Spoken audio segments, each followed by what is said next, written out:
আমরা বেশিরভাগ দৃশ্য সোজা দাগে আঁকি, কারণ এই সোজা দাগ থেকে আঁকলে দৃশ্য আঁকা সহজ এবং সুন্দর হয়। এভাবে দুইটা দাগ, আবার এখানে দাগ, এখানে দাগ, এটার সাথে এটা মিলে দিলাম, এটার সাথে এটা মিলে দিলাম, এভাবে করে মিলে দিচ্ছি। এই তো এখানে, আবার এইখানে দেখুন সুন্দর দুইটা ঘর আঁকা হচ্ছে। এভাবে দাগ দিলেই ঘরটি আঁকা শেষ হলো। ঘরে দরজা এবং জানালা আঁকলাম, এখান থেকে আবার দুইটা দাগ দিলাম, মেলালাম এই পাশে, আবার এখান থেকে সোজা কয়েকটি দাগ, এখানে দরজা জানালা আঁকলাম প্রয়োজন মতো। এই তো ঘরের চালায় একটু করে দাগ দিলাম।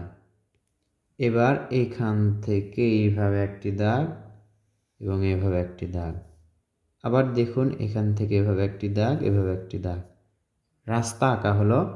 এবার রাস্তায় দেখুন আমরা এভাবে দাগ দিচ্ছি।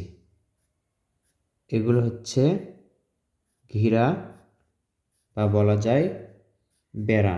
সোজা করে দাগ দিলাম আমরা।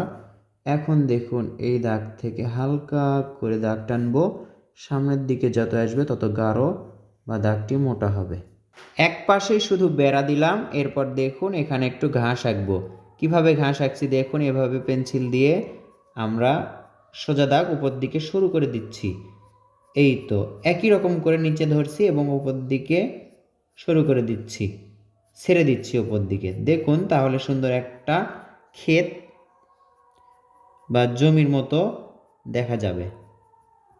এভাবে কিছু দাগ দিতে থাকবেন, হালকা করে পেন্সিল দিয়ে এভাবে দাগ দিতে থাকবেন। যত দূরে যাবে তত দাগগুলো ছোট হবে।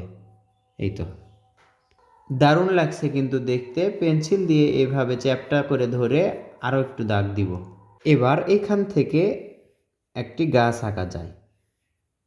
গাছের ডালপালা এভাবে ইচ্ছা মতো ছড়িয়ে ছিটিয়ে দিবেন।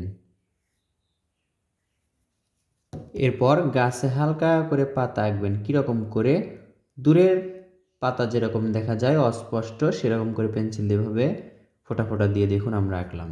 আশা করছি বোঝাতে পারলাম কিভাবে আঁকতে হয়।